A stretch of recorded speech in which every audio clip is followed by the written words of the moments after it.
My name is Nico Wohlgemuth. I'm the co-founder and managing director of DAYONE, and today I'm going to talk about Digital Trends 2016.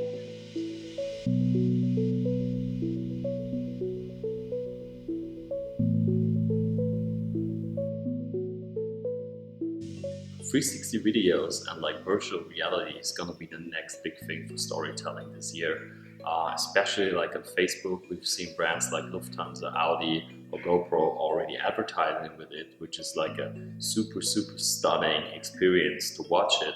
Kind of reminds me back in 2007 when I had the first iPhone in my hand and I couldn't believe how smooth and perfectly this device at that time was working.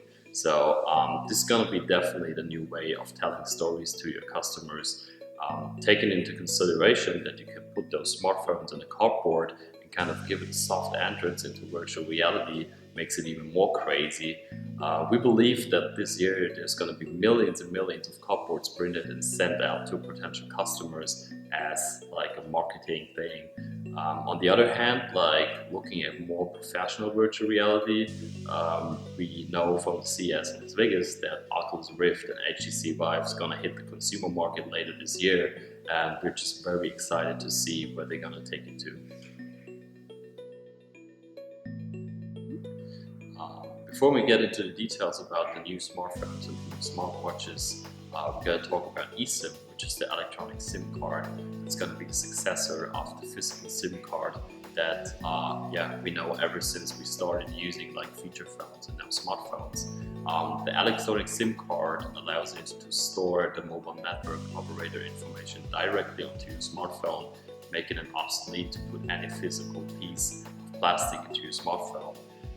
That said, the electronic SIM card is going to be more space inside the smartphones that for one allows more flexible forms, probably thinner, probably larger as well, but on the other side also increases the space for battery, meaning this hopefully will prolong the battery life of our phones. On the other hand, for smartwatches, it has one big impact. Basically by that, smartwatches can become independent from smartphones. And this actually seems to be one of the most important buying criteria for people nowadays.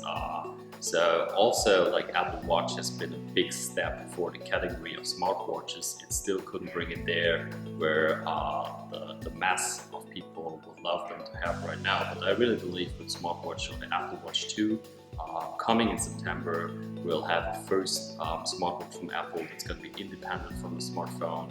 It's going to have an improvement in the software, which will not necessarily hit the market for everybody, but I definitely believe in the fact that from there on, smartwatch is going to reach a target or an audience group that is relevant for every single brand out there, so you can't neglect smartwatches anymore in your digital strategy.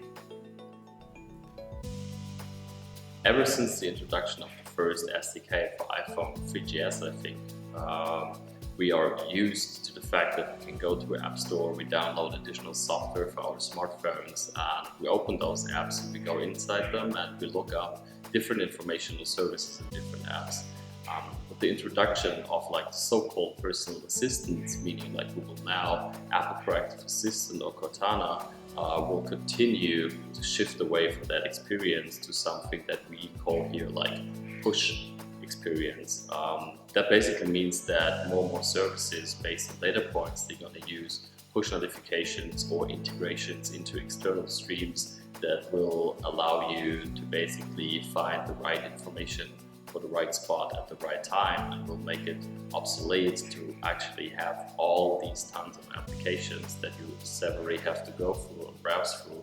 So I think this is going to lead to a big and really better integrated experience on our devices, especially for smartwatches. 2016 is definitely going to be a breakthrough for the first actual IoT gadgets that's going to hit the mainstream market. IoT standing for Internet of Things devices, which basically you can take and you add them to some form of offline pieces like your washing machine, your fridge, your plants. For example, we have Kubachi here in the office, which is a little piece that is actually connecting your plants to your smartphone that will then let you know if your plant is thirsty, if it's too cold, or if it needs more light at that point. And I think there's going to be a lot of new smaller gadgets that we will be able to buy and that we can stick onto former stuff, and that's going to make it connect and send data into a cloud from where then we can access this through our smartphones and smartwatches.